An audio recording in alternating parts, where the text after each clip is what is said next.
Eureka! Nous allons voir ensemble comment brancher un robinet.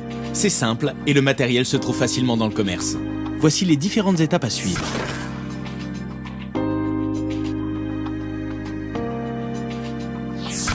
Et voici le matériel dont vous aurez besoin.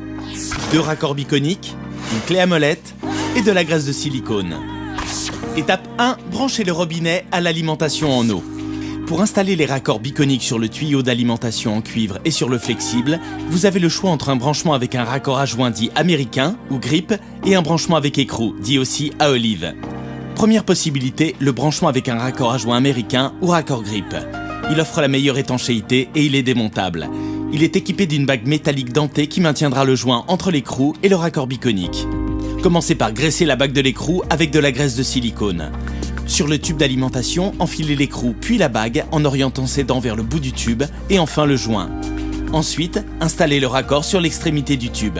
Serrez bien l'écrou sur le raccord biconique pour écraser la bague et assurer l'étanchéité du raccord. Faites la même chose du côté du flexible pour assurer la jonction avec le tube d'alimentation. Deuxième possibilité, le branchement avec écrou ou raccord à olive. L'olive est une bague de laiton qui va garantir l'étanchéité entre l'écrou et le raccord biconique. Pour relier les flexibles aux conduites d'arrivée d'eau, commencez par enfiler l'écrou puis l'olive sur le tube d'alimentation. Ensuite, enfilez le raccord sur l'extrémité du tube. Serrez bien l'écrou. L'olive doit s'écraser contre le raccord pour que l'étanchéité soit bien faite. Faites pareil du côté du flexible pour faire la jonction avec le tube d'alimentation. Étape 2, reliez le robinet à la bonde. À l'intérieur du corps du robinet, rentrez la tige de commande de la bonde, puis vissez la tige inférieure.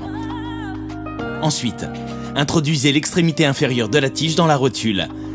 Ajustez l'amplitude du clapet de la bonde. Le bouchon doit pouvoir se fermer complètement et s'ouvrir suffisamment. Puis, serrez la vis. Étape 3, vérifiez l'installation. Avant de crier victoire, il vaut mieux vérifier que vous avez bien branché votre robinet. Faites couler l'eau, surtout l'eau chaude. Passez la paume de votre main sur les tuyaux et les raccords pour voir s'il n'y a pas d'humidité ou des fuites. Vérifiez que l'eau s'évacue normalement par la bonde. S'il y a des fuites, démontez les raccords et renouvelez l'opération. Pour améliorer l'étanchéité des branchements du robinet, vous pouvez utiliser de la graisse de silicone pour enduire les pas de vis. Et voilà, maintenant que ça coule de source, c'est à vous de jouer. Sur eureka.fr, vos questions sont entre de bonnes mains.